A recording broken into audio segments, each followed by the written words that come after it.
This episode is brought to you by GameZone. Real player, real game. It's a match! Just like GameZone. Get up to 100% deposit bonus plus 1% daily first deposit rebate. Play for fun. Play responsibly. Gambling is not an accepted way of livelihood and does not solve financial problems. Thanks, Mami Vice. At welcome, mga papa.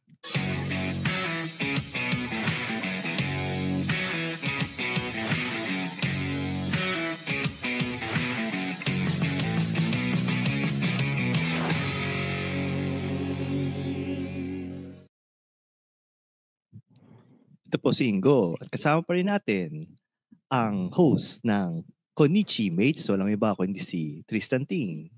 Yan, welcome mga papa. Tsaka salamat sa StreamYard. Kasi Hayop ka sa nakabalik StreamYard. na tayo sa StreamYard.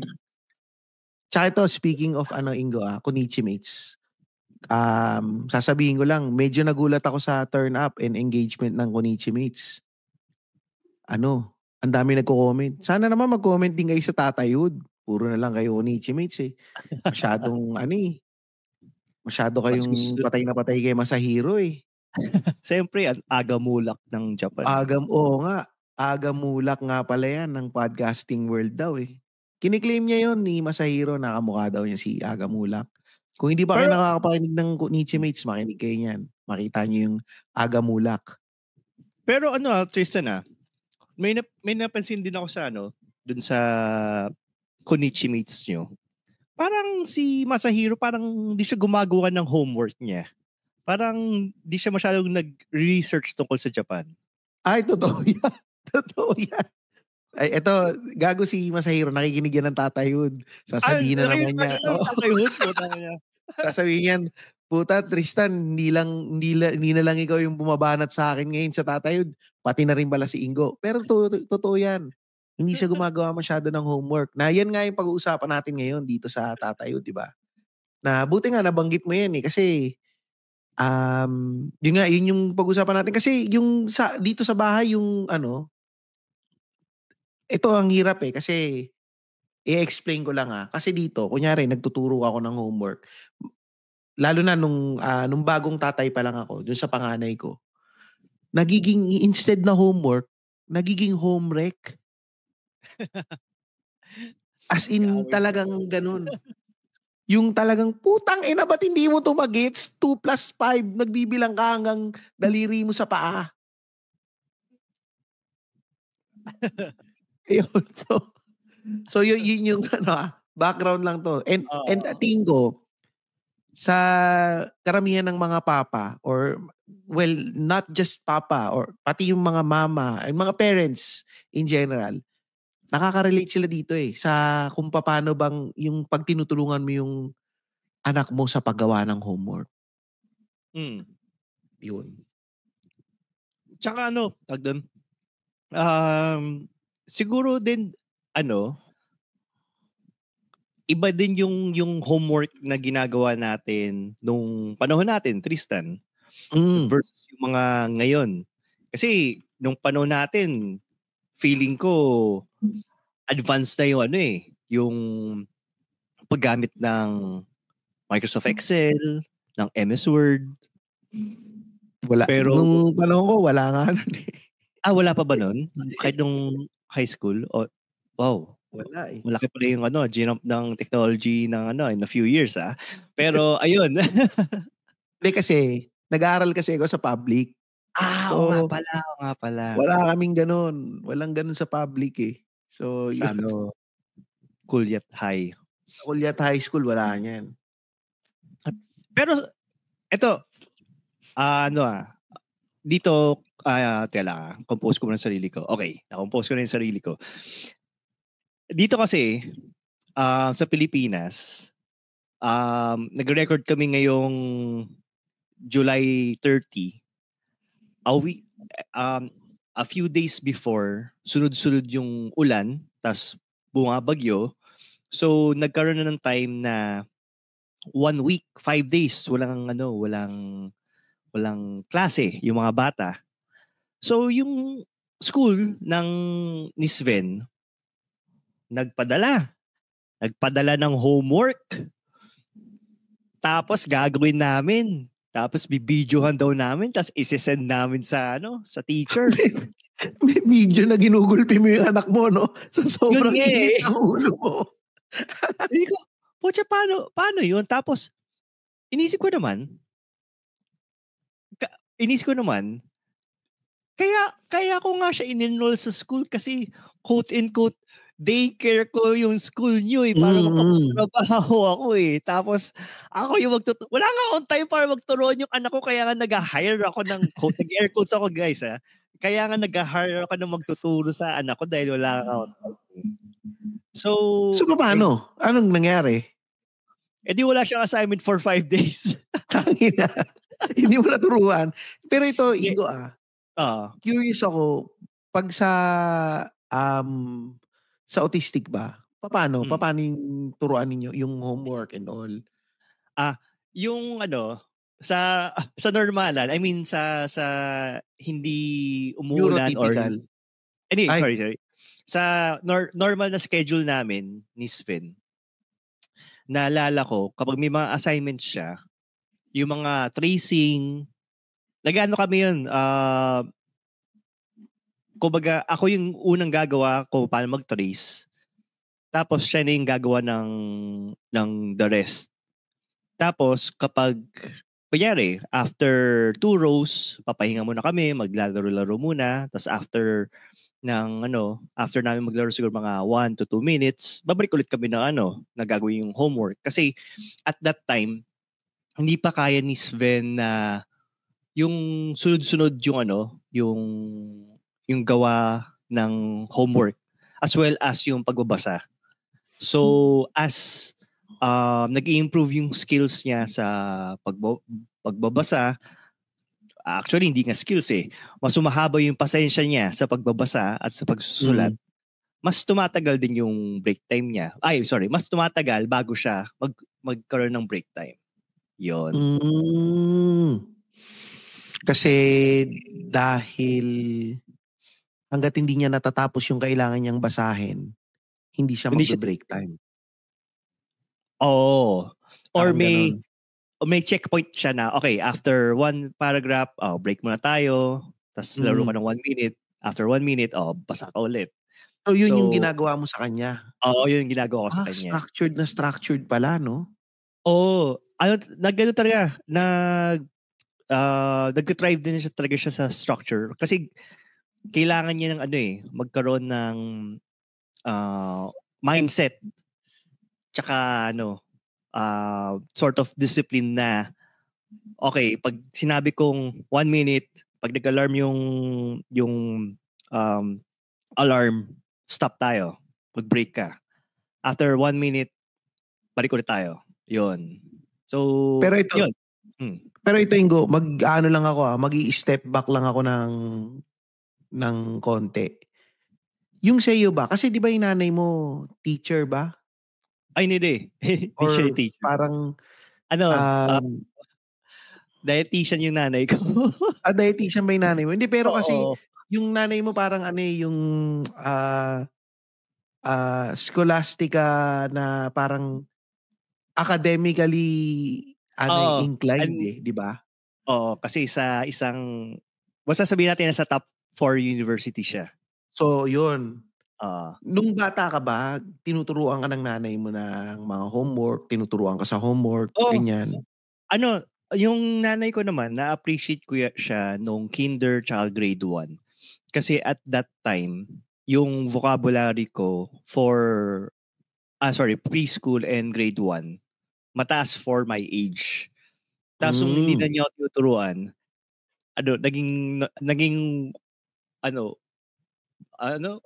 ugok na lang ako, naging tanga na, bigla na tanga.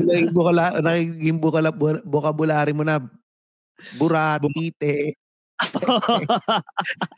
Puro basura na lang eh. Puro basura. Hindi, pero nung tinuturuan ka ng nanay mo before, hindi naman siya yung nagagalit na parang nauubusan ng pasensya, ganyan. Diyos ko, nauubusan, teka lang parang nauubusan siya ng pasensya. Kasi naalala ko, tiyatanong niya, parang kapag meron akong babasahin na sentence, biglang may i-insert akong word in between. Parang, or letter in between. Tapos tatanungin niya sa akin, saan ang galing yung word or letter na yun sa sentence na to? Tapos hindi ko mapaliwanag. Oo. So, inis ko. Ngayon, nire-recall ko, inis ko, baka nga dyslexic nga ako, no? Pero, who knows? Pucha. Tas parang kasi ako nung bata, ganyan din eh. Tinuturuan ako ng nanay ko pagka yung yung quarterly exam. Oo. So gumagawa ng parang exam sheet yung nanay ko. Talaga? Ang tiyaga ng nanay mo, ha? Oo, nung elementary kami to sa private town ito, sa Don Bosco. So ganun, gagawa yung nanay ko nasa yellow pad, yung kung ano yung mga tanong sa exam. Oo. Na kung ano yung pinag-aralan namin. Kasi housewife yung nanay ko so wala naman siyang ginagawa masyadong trabaho. Sa bahay lang siya. So, well, i-replace ko yun. Housewife yung nanay ko. Ang mga ginagawa niya, puro trabahong bahay. So, hindi siya nag-o-office. So, siguro malamang may spare time niya, gumagawa siya ng mga exam sheet. Gagawa namin yun. Which is good. Wala din trabaho nanay namin. Ibig sabihin, mas mahal ka ng nanay mo kaysa sa nanay ko. Sabi mo, dietitian yung nanay mo. Retired na siya nun eh. So, yun, ganun yung ginagawa ng nanay ko. Pero, pag sinasagutan namin, yung sumusunod kami, okay. Pero pag nakita niya na yung parang ginagago-gago namin habang tinuturuan namin siya, puta, napapalo kami. Yung kapatid kong bunso, habang tinuturuan siya, tapos nakita, nagdo-drawing lang, tapos hindi nakikinig. Puta, matik sa bunot eh. Ayusin mo yan, putang ina mo. So, ganon, umaabot na ganon, na nagkakaganon na. So, ako, yun din yung kinalakihan ko. So, fast forward na, kaanak na ako and all, ganyan. Alam ko naman mali yun eh.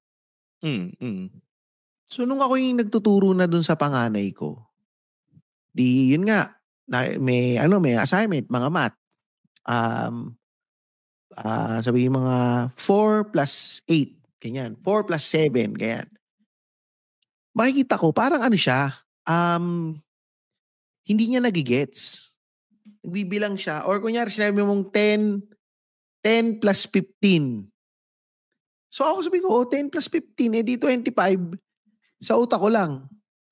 So ako, gigil na akong sabihin at sagutan, sabihin sa kanya na, 25 yan. Kasi nakita ko nag-i-struggle na siya kung paano sagutin. Nagbibilang siya ng kamay niya. Bibilangin yung kamay niya. Tapos bibilangin niya pati yung paa niya. Yung daliri niya sa paa. Monkey man.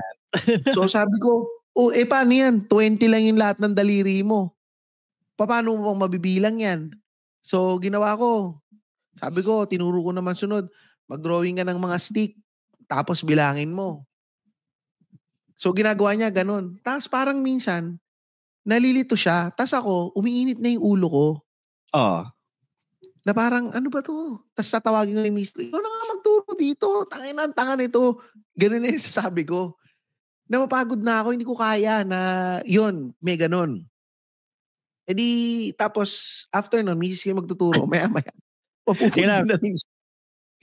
Ikakat muna kita, guys. Okay. Kung naka-video kayo, mapapansin nyo, habang nagkikwento si Tristan, habang nire-reminisce niya yung pagtuturo sa kanyang anak, umahawak siya sa batok niya. So, kahit yung emosyon niya is na nabubuhay ulit yung emosyon niya. Tuloy. Hindi, totoo kasi. Tapos pati yung misis ko, pagkatapos, sabi niya, ano ba to? Pati hindi niya natututunan. Hindi niya magets. Na parang kami mismo, ako, naisip ko nalaga, tangina, bobo ng anak ko Meron akong sariling pressure na sariling pressure na parang, tangina, paano to? Bobo siya. Yung nasa utak ko nun na parang ginawa namin, in-enroll pa namin siya sa Kumon.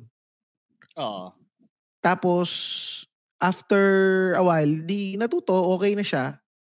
And then, parang ang naging parang pinaka-root cause pala niya, maagang gumigising, late kami natutulog, maaga siya gigising, papasok siya from parang tas makakauwi kami gabi na, 7 PM na kami makakauwi, magdi-dinner, kakain, tas tsaka pa lang mag-homework. Antok na yung bata, pagod na. Na parang wala nang ka-energy mag-isip. Tapos nandun pa ako na parang, ayusin mo yan. Gawin mo yan. Dapat perfect lagi. May pressure. May pressure, as in, matindi yung pressure sa kanya. Na nung huli nga, parang ako, na-realize ko rin naman yan mga after a few years na parang, tangina, mali. Na ganito. Kasi ngayon, nakita ko naman ngayon, mataas yung mga grades niya, parang A, B+, yun yung mga grades niya ngayon eh. Especially sa math, ngayon yung mga math niya, advanced math na nga yung sa high school eh. So, ayun. Yun yung, parang sa mga nakikinig siguro, ako, ma-advise ko lang, since na-experience ko nga yan, siguro sa mga nakikinig, lalo na sa mga first time na mga tatay or mga tatay na po frustrate pag nagtuturo, hindi naman mawawala sa atin yun na maisip natin, tangin ng bobo ng anak ko. Hindi mawawala yun. Ganun talaga eh. Pero tignan nyo rin yung pinaka root cause kung bakit nga ba ganun. Baka pagod, baka sobrang laro, baka antok na antok, or baka hindi na makapag-isip yung bata kasi binibigyan siya ng matinding stress and pressure. Tapos nakikita nila galit ka. Oo. Kahit sino naman di ba? Laki ng yun, laking impact nun. Malaking impact. So, yun. Pero, ayan. Pero sa tingin ko, mas malaking impact kung, wait, ano yung isang ginawa mo, Tristan? Switch mo nga sa Anyway. Mas malaking impact kung i-play natin tong next ad natin. Mahilig ka ba sa Tong-Its o table card games? Tara na sa Game Zone. Sa Game Zone, you play a real game of Tong-Its with real players for free. May chance pang makisplit ng over 34 million pesos and a chance to claim up to 14,640 pesos daily. May 2 event araw-araw. Chika na ba? Visit gzone.ph today. Tandaan, ang gaming dapat fun lang. Visit pagcor.ph/regulatory or email keepitfun@pagcor.ph. Promo runs from January 1 to December 31, 2025. EGLD reference number MKTG 2024-2564. Gaming for 21 years old and above only. Keep it fun. Game responsibly. Ayan. Pero yun doon sa pagdating sa homework. So sa experience mo, Tristan, ano ba yung mga homework na ikaw yung tumulong sa iyong anak? Ngayong age nila. Yung ngayon, karamihan yung sa mga math. Kasi minsan hindi nila alam paano yung mga techniques. Ito ang mahirap nga ngayon. Kasi since yan nga sa mga nakikinig, nandito ako sa Australia. So, iba yung iba yung turo dito. So, ay maganda. Paano ba? Ito kunyari, sa atin 'di ba, yung subtraction. Kunyari, magsusubtract ka ng 195 minus 86. 'Di ba, ido-drawing mo siya yung pa-horizontal, 195 minus 86. So 5 minus 6 cannot be kasi 5 is less than 6. Borrow 1 from 9. Tapos 5 becomes 15, 15 minus 6 equals 9. Tapos yung 9 will become 8. I-cancel mo, gagawin mong 8. 8 minus 8. Yun na.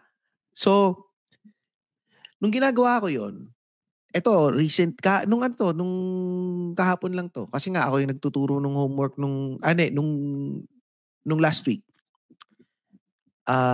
Ini-explain kong ganun. Sabi sa akin ni Rocco, Tatay, it's just so confusing. Why do you have to borrow 1 from 9? And why does 5 becomes 15 when you only borrowed 1? It should be 6, right? So, yung anak ko, confident pa siya na i-contest kung bakit. Na parang naisip ko, nagme-make sense naman yung sinasabi niya eh.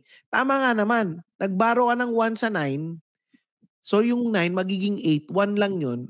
Inad mo siya sa 5. Hindi siya magiging 15. magiging 6 siya.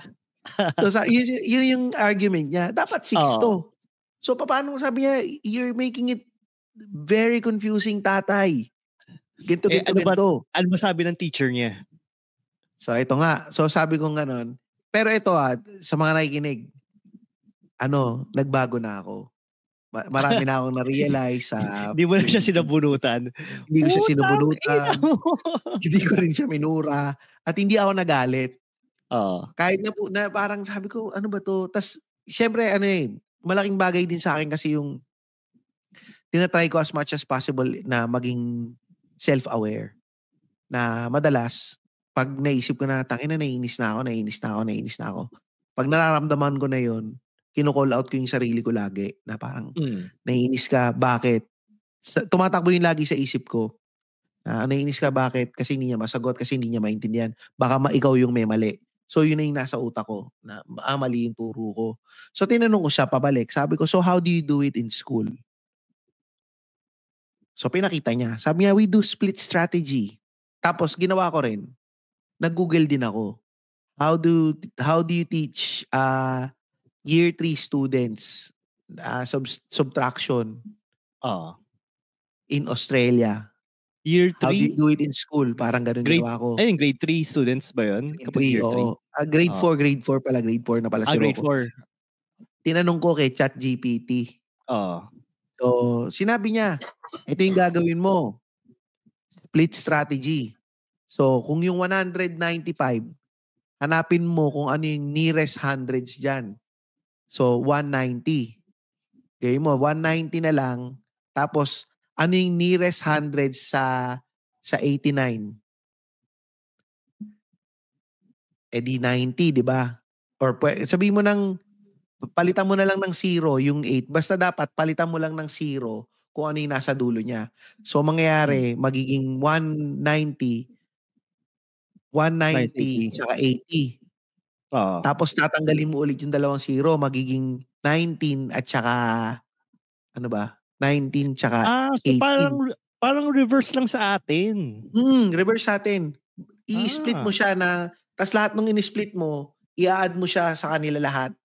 Tapos yung total niya, ang hirap i-explain Kailangan sinusulat ko Pero sa mga nakikinig, i-Google lang ninyo din, split strategy. So, ganun yung ginagawa nila dito. Pero, for sure, magigets ng listeners natin yan kasi matatalino mga yan Basta yung unang sinabi Tristan, yung borrow, alam yun na yun. Tapos yun naman, yung split strategy, reverse yun. Imbis na mag-borrow ka, tatanggalin mo yung nasa kanan, gagawin mong 0. Yun. Oo, yun. So, yun yung gagawin mong 0. Tapos, basta dapat maging 0 para mas madali lang siyang i-add. Ayun, yun yung kaya pala nalilito si Rocco. Kaya siya nalilito. Yun yung niya. Yun yung sinasabi niya. Si Rocco kasi, ito naman siguro, to my benefit of, binibigyan ko ng sarili ko yung benefit of the doubt naman. In fairness to me. Yes, in fairness to you. Nakuha ko yan sa Machong Chismisan. So, yung kay Rocco kasi, ini-explain niya talaga na hindi ko nagigets to, tatay. Bakit ganyan yung pag-i-explain mo? So, hindi ko maintindihan kung paano ka mag-explain. Baka mali yung pag-i-explain mo. Kino-call out ako nung anak ko lagi. Hindi siya takot na i-call out ako at sabihin yung logic niya. Kasi nga, siguro nabigyan namin siya ng enough confidence na parang pag mali ako, sabihin mo lang sa akin. Hindi ako magagalit. Na compared nung bagong magulang kami sa panganay namin, very traditional na pag sinabi ko yun yung tama. Absolute na, no? Absolute, oo. So, hindi ka pwedeng kumontra kahit may sarili ka opinion. Na tinatry namin siya ngayon baguhin unti-unti. Ako ngayon, dinasabi ko lagi sa kanya na wag ka mahihiya, Rigo. Na parang it's okay if you think I'm wrong, that's fine. Let me know kasi if you don't tell me, I'm just gonna keep repeating the wrong things that I'm doing. And hindi ako magagalit. Yun nga, yun yung sinasabi ko ngayon. So, ayun. kaya rin siguro na-improve din yung pagiging parent ko dahil din dun kay Rocco. Kasi kino-call out niya ako eh. And tinuturuan ko rin yung panganay ko na dapat i-call out mo ko. Huwag ka matakot. Ayun. So, napunta na tayo sa iba dahil sa pagko-call out na ng mga anak. Wala sa homework. Pero okay lang yan. Pero yung buti nung habang tinuturuan mo si Rocco or bago mo siya turuan, buti hindi ko yung tipong tiyatamad ka na tapos sinabi mo na lang na Google mo na lang yan. O kaya, baka makalimutan yun ng teacher mo bukas o kaya mangopya ka na lang sa klase mo. Buti wala kang ganun. Totoo yun. Actually, nung habang ginagawa niya, kinakalculator ko. Oo. Tapos titignan ko yung sagot kung tama yung Tapos natitempt na ako na i-calculator na lang natin, Rocco. Para tapos na. Pero nakita ko, magaling siya eh. Alam niya yung technique kasi. Yun naman yung tinitignan ko eh. Parang, kasi nakita, blank plus 5 equals 11. Kailangan mong alamin kung ano yung blank. So nakita ko, titignan ko ano yung method niya. So, ma-minus niya yung dalawa. Okay. So, alam nito yung ginagawa niya. Pero, yun.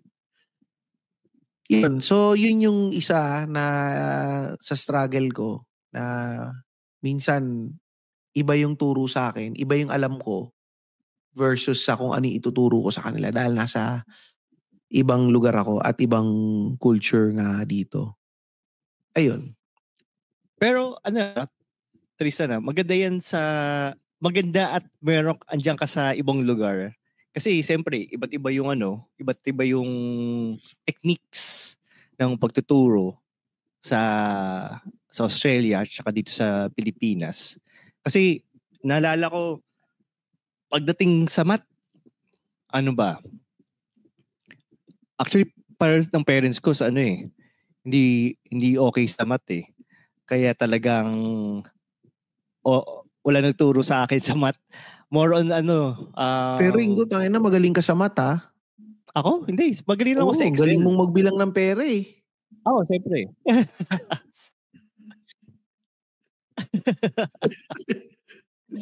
Go.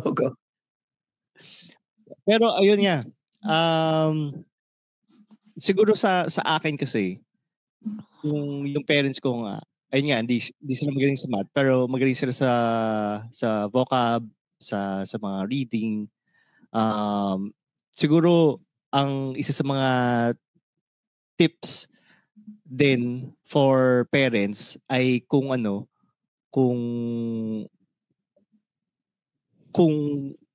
sabihin ko, isang tips para sa parents para hindi din masyadong mapikon habang nagtuturuan ay siguro mag-set ng time limit sa pagtuturo. Let's say every 15 minutes, tapos mag-break kayo ng mga 5 minutes. Kasi, parang yung ginagawa mo kay Sven. Oo, parang ginagawa ko. Pero ito naman reverse. Kasi ako, yung pasensya ko kasi kay Sven, unlimited na kasi alam ko naman na may autistic siya. So, yung welfare niya yung iniisip ko kasi siya eh. Kumbaga maiirita na siya doon eh kapag sobrang grabe pala yung pasensya mo, Ingo parang pera mo lang. Ano yun? Autistic din? Hindi, yung pasensya mo parang pera mo. Unlimited pa? Sira? Unlimited din. Sira. Ikaw ba? Meron ka bang ibang techniques dyan, Tristan? Ito yung kagaya nung ginawa ko kay Rocco, yung nung hindi niya magets kung paano yung ginagawa ko.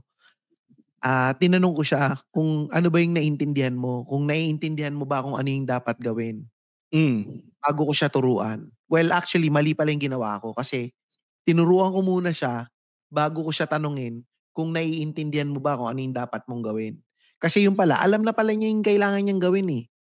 Kailangan lang niya as in yung may konting guidance lang eh. Oo. So, ginawa ko, imbis na, yun nga, so dapat number 2, ang kailangan natin gawin, check muna natin sa anak natin, alam ba niya yung kailangan niyang gawin? Tapos nandun lang tayo para mag-guide. Hindi para gawin natin or turuan natin sila kung ano yung way na ginagawa natin. Kasi minsan, kagaya nga sa akin, iba pala yung way eh. Iba pala yung way ko na mas nakakalito pala yung way ko para sa kanya. Na mas efficient para sa kanya yung way niya. Ayun. So, yun, ganun. Isa din, ayun, similar doon sa, sorry. Similar sa sinabi mo, pwede tayong tumulong, pero wag tayo yung mismong gumawa. Katulad ng sinabi mo, Tristan, yung ibang way. Kasi, for example, si Sven, kapag meron siyang may question dun sa test, sabi natin true or false, is the color of the sky is red. So true or false. Ngayon, si Sven, meron siyang way kung paano, kumbaga wala pa siya sa ganung klaseng level wherein kaya niyang i-rephrase yung question in a form, in such a way na maintindihan niya. Like, pwede niyang i-rephrase yun na, is the color of the sky red? Yes or no? So, wala pa siya sa ganun. Tapos ang alam niyang answers lang ay yes or no. Yung true or false, wala pa siyang, di pa niya alam yung true or false is synonymous with true, yes or no. So parang malilito pa siya na parang yes, ano malilito dito pa kasi siya. True or false eh. Oo. So ang gagawin ko doon, i-translate ko yung question in such a way na maintindihan niya. Then siya yung magsasagot yun. Pero paano mong i-explain kay Sven yun na, Sven, yung true, yan yung yes. Yung false, yan yung no. Paano mo siya i-explain? Mahabang practice. Kasi nga creatures of habit sila, no? I mean, or routine, no? Oo. Ayun, kailangan niyang masanay talaga. Even yung yes or no, siguro mga 3 weeks din namin siyang sinanay sa yes or no. Para fine tune yung pagsagot niya yung yes or no. Pero at least nagigets pa rin naman. Nagigets pa rin niya. Go. Nag-start lang kami doon sa mga alam kong yes yung sagot niya. Kunyari, favorite food niya, favorite activities, yun. Yan. Para alam niya kung anong ibig sabihin ng yes, tsaka anong ibig sabihin ng no talaga. Biyang no. Okay, parang pag sabi, ito, Sven, kunyari, pag pinapalo mo siya. Ito, no. You like to, this? You like this? No. Ito, siguro yung panghuli natin ditong mga technique na pwede nating ipahay sa mga papa. Kagaya nung sinabi mo kanina, yung 15-minute break. Yung pagka natapos gawin yung task, merong break. Oo. Merong reward na parang, pag nabasa mo tong buong paragraph na to, meron kang snack or favorite snack mo or magbe-break ka, maglalaro ka ng ganitong ilang minutes na ganito. Actually, ako nga, guilty ako dyan, hindi ko yung ginagawa eh. Minsan nga, pag sinabi ko lang na, pag na-realize ko na putya, 1 linggo na to, hindi gumagawa ng assignment. Gumawa na ngayon. Hayop. Subuhan ko na, gumawa na assignment mo. Kasi minsan nakakalimutan ko din eh, na parang, nagagawa pala. Tapos mangyari lang, naglalaro lang yung bata. Laro lang na laro. Mamaya ng mamaya, hanggang makalimutan ko na, ay putya, may assignment, di pala nagawa. Yun, pero yun, maganda, gumawa lang, maganda yung meron tayong rules na, pag kunyari, tinuturuan kita, pagka, pag ako yung nag-tutor sa'yo, o ako yung nagtuturo ng homework mo, meron tayong snack break. At least parang looking forward din yung anak mo na, na naturuan ka niya. Naturuan mo siya. May konting parallelism yung ginagawang therapy kay Sven tsaka sa mga techniques dito. Kasi kay Sven, bago mag-start ng therapy niya, yung ABA, sinasabihan niya na siya kagad na, before we will do the activity first, then we're gonna paint. Kasi ang looking forward na activity talaga ni Sven is yung painting. So, compliant siya all throughout ng activities nila. So, gagawin mo muna to. Pag ito ginawa, parang reward system, no? Oo. Parang ganun. Kumbaga nga, pag inisip mo nga, yung sa mga may autism, same lang din naman kung paano ginagawa yung mga neurotypical na mga tao yung sa mga normal di ba? Pag ito ginawa mo, ito yung mapapala mo. Parang gano'n. May footnote doon guys Hindi lahat ng na autistic is kasing compliant ng anak ko May mga iba diyan basta kung saan lang applicable pero for kung kaya ng kid nyo yung pero tama naman si Tristan. Tama naman siya na may mga similarities in terms of how we discipline them, kung paano siyang turuan sa mga earlier years, siyempre. Yan. At dahil dyan. Ayan. Sige, go. Ikaw na. Sasabi mo na At dahil dyan, sa tingin ko, kailangan natin ng pang-therapy. Vice's Perfect Match. Tutulungan kitang hanapin ang perfect match mo. What's your secret? It's complicated. Next. What you see is what you get. It's a match! Just like GameZone, our choice of table game in the Philippines. Get up to 100% deposit bonus plus 1% daily first deposit rebate. Unbelievable talaga! Bitay na ako sa di nakaka-stress. Play for fun. Play responsibly. Gambling is not an accepted way of livelihood and does not solve financial problems. Ayun, salamat sa pag-aalala, Mami Vice. Oo nga. Kaya na. Ang sugal ay hindi sagot sa kahirapan. Ano lang yan? Fun lang yan, ha? Baka kasi sabihin ninyo, hindi naman namin kayo pinipilit magsugal.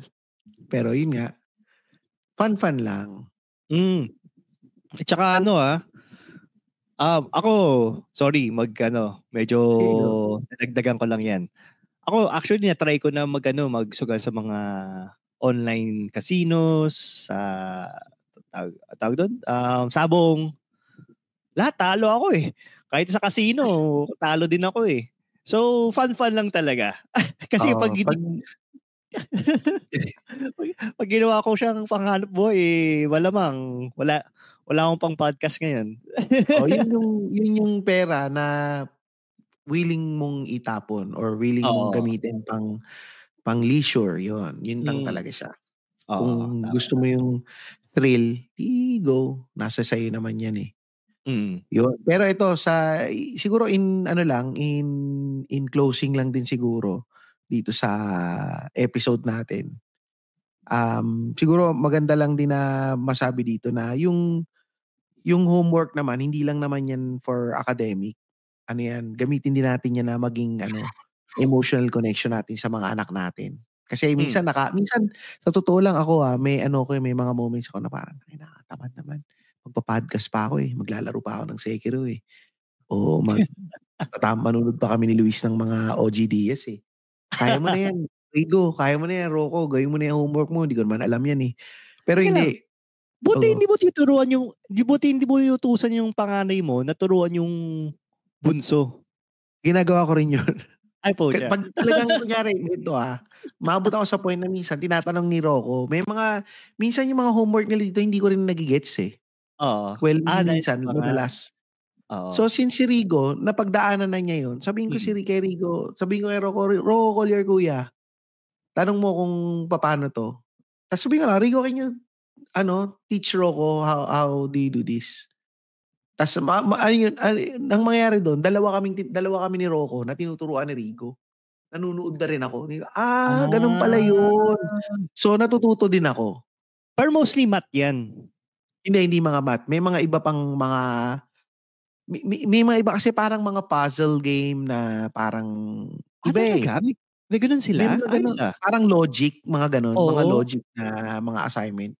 Na yung assignment din dito, ito mga medyo pang Konichi Mates episode Konichi Mates to. Oo nga. Yung mga, meron ditong app, ang tawag, Siso app. Nandun yung mga, approved siya ni government, na-install sa iPad ng mga bata, dun sila nag-homework. Tapos, Siso, Reading Eggs, yan yung mga ginagamit nila dito. Tapos, may mga puzzles, yung mga logic na mga, para pang IQ, ganyan. May mga ganun. So, minsan hindi ko nagigets. So, papagawa ko. Sabihin ko, Rigo, turuan mo si Rocco. Huwag mo sasabihin yung sagot, ha. Si Rigo, by the book yun, eh. So, gagawin niya, hindi niya talaga ituturo yung sagot. Ituturo niya kay Rocco kung paano. Na nag-aaway sila. Tapos tinuturuan, nag-aaway sila. Pero ang dalawa yung nagpapatayan. Okay. So, ako nandun lang ako para maging referee at para matuto kung paano din yung technique. So, habang nagpapatayan dalawang anak mo, natututo ka naman sa kung paano yung isolve yung puzzle. So, yun. At saka yun, yung sabi mo na it's not just academic. Kasi, na-recall ko na-recall ko yung trauma ko nung kabataan ko is napaka-awkward. Kunyari, tuturuan ako ng nanay ko before dinner. Tapos magdi-dinner kami. Tapos umiiyak ako habang kumakain. Kasi lagi akong pinapagalitan, mali-mali yung basa ko, ang bagal ko magbasa. Yun. Kaya yung simple math, mali-mali. So, ayun, parang ang nangyayari, I'm not looking forward talaga na mag-aral. In general, mag-aral in general kasi lagi naman pinapagalitan eh. Kaya maganda talaga kung may connection talaga with yung parents, how they teach. Para lang. Tsaka kung nagwo-worry kayo na minsan hindi nyo alam, yung kagaya ko na madalas hindi ko alam yung mga homework, walang masamang sabihin niyo na anak, di ko yan alam eh. Pero try natin, lalo na ngayon may ChatGPT, may Google na. Pwede ninyo yung i-research together. Magandang bonding yan kasama yung mga anak ninyo.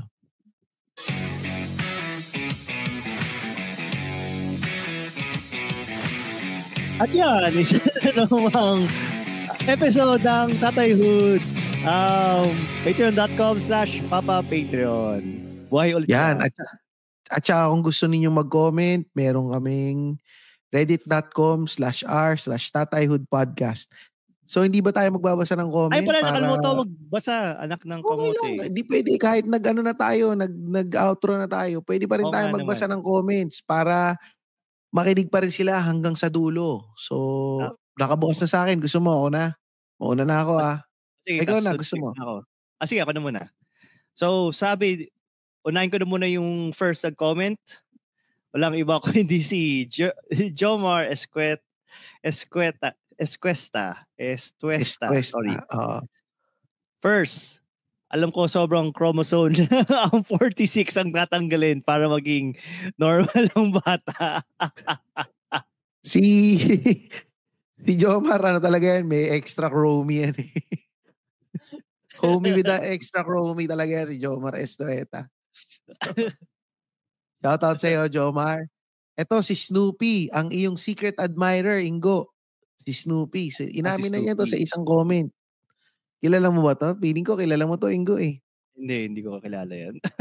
So, ito, sabi niya, kudos sa inyong dalawa kasi ang ganda ng topic. At first, ang stand ko dyan is why not? Kung may capacity ka naman na gawing normal ang buhay ng anak mo, but then, naalala ko ang kwento ni Rex na nagkamali yung doktor nang sabihin na may anomaly ang baby nila. Yung pala wala. Would you trust science and your doctors or would you trust God's plan for you, your baby and your family? Jeremiah 29:11. For I know the plans I have for you, plans to prosper you and not to harm you, plans to give you hope and a future. Ang ganda naman ang comment nito ni Snoopy. Pero Sana- ito, baka kasi nakalimutan nating banggitin kung anong episode 2 binabasa nating comment. Episode 134, i-customize ko kaya ang anak ko. Yan. Sabi ko sana doon sa comment ni Stoopy, sana sabihin din sa akin kung ano yung plano sa anak ko. Anyway, sabi ni JRC_78, potang, lakas-lakas ng mga simbahan magkastigo. Mga stigo. Kastigo ng mga magulang na nag-terminate ng pregnancy. May disability. Wala namang binibigay na suporta ang simbahan tulad ng financial or libreng SPED education sa mga Catholic school sa batang may disability. Wala ngang anak ang pari, sabay lectures ka sa parenting, blah blah blah, yada yada yada. Pero magandang point yun Ba't kaya yung... Actually, dapat kami... Anyway, next. Ito to, pero yun nga, isip mo kung gusto mo talagang ikalat kasi yung religion, bakit may bayad yung Catholic schools? Ang turo nga, 'di ba, sa Bible dapat i-spread mo ang word of the Lord. So ang mangyayari, kailangan mong matutunan ng word of the Lord pero may entrance fee. Kaya nga sa mga private school. Actually, isip ko nga, kung anti-abortion sila sa mga... Sabihin natin legal yung abortion sa Pilipinas, which is hindi naman. Pero sabihin natin legal yung abortion. Sana magkaroon ng option si Catholic, yung Catholic sect dito sa atin na SPED, libreng SPED education. Yun. Oo. Anyway. Magandang topic yan Ingo. Magandang papakantots episode yan. And ito, susunod na topic, ang huling-huling nag-topic, kahapon lang nag-comment to, si Asha Janine. I think it's more reasonable to make systems and societies more accommodating to PWDs instead of editing out PWDs in society. Kasi it's like saying, may karapatan ka lang mabuhay kung normal ka. Ang boring ng mundo ang boring na ng mundo. I love you guys. Oo nga naman. Pero totoo yun. Pwede rin i-reverse natin yun. Sabihin natin lahat ng tao is PWD. So walang special, walang quote-unquote special people na. Oo. Kagaya naman sinasabi, lahat daw tayo nasa spectrum naman talaga Oo. So, yun. Meron ba tayong mga bagong comments? Sa ibang episode yata meron. Basahin natin. Basahin na rin natin.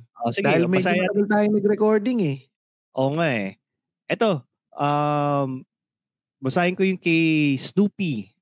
Nag-comment last 7 days ago. Natawa basahin muna kung anong episode, Ingo. Episode 133, parenting sa panahon ng iPad.